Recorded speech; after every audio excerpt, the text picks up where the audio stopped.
الغضب وردة فعل الشعب المصري في الشارع وعلى السوشيال ميديا نتيجة لرفع أسعار البنزين والسولار بتتحملها كاملة الحكومة المصرية، وأنا أقول لك ليه. أولا، العوام من الشعب المصري، الناس البسيطة اللي موجودة في الشارع، ما تعرفش اي حاجه عن التزام مصر لصندوق النقد الدولي. طب ايه الالتزام ده؟ مصر واخده ديون من صندوق النقد، وعلشان مصر تعرف تسدد ديونها قبل ميعادها فمصر بتدي وعود وبتعمل خطط عشان تقلل عجز الموازنه، ومن ضمن الخطط دي رفع الدعم الحكومي على البنزين والسولار واحده واحده، فسعره يبدا يغلى على المواطن تدريجيا، فالضغط على موازنه الدوله يبدا يقل. يعني رفع البنزين والسولار ده كان كده كده لازم يحصل، وده مش في ايد الحكومه، ده القرار ده كان متاخد من زمان. ولكن ايه اللي الحكومه كان في ايديها ممكن تعمله؟ دورها ان هي كانت توعي الناس وتفهمهم على الكلام اللي انا قلته ده قبل ما القرار ده يتاخد. زيرو اعلام وزيرو سوشيال ميديا، لازم الشعب المصري يبقى كله مدرك، كل طبقات الشعب، قبل اي خطوه الحكومه تاخدها، مش بس رفع سعر البنزين والسولار، عشان الناس ما تصحاش من النوم تبدا تاكل بعضها في الشوارع وتلاقي الاسعار كلها رفع والدنيا كلها غاليه وهم ما عندهمش علم بالموضوع. طبعا احنا كلنا عارفين ان كل حاجه، حرفيا كل حاجه، كل السلع وكل الخدمات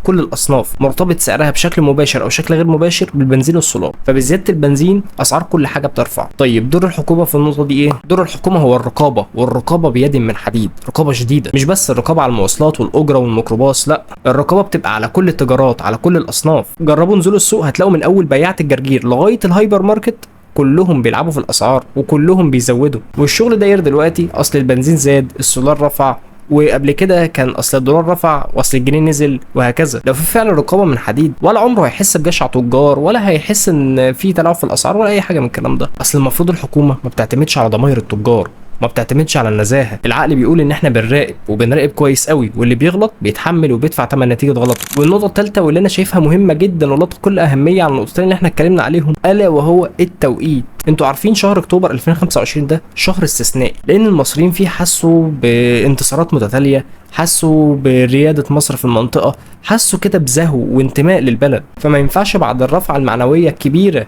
اللي حصلت في روح المواطن المصري اللي احنا مفتقدينها من زمان ان احنا نشطبها باستيك جرة قلم بان احنا ناخد القرار في الوقت ده. القرار ده كان لازم يتاخر شويه، يعني كان ممكن على نهايه السنه، في بدايه السنه الجديده، ايا كان، بس لازم كان يبعد كل البعد عن شهر 10. قرار مش في توقيته خالص للاسف. بس وهي دي قصه رفع البنزين، وكان معكم حورس قبط مسلم، ويلا اقعدوا بالعافيه.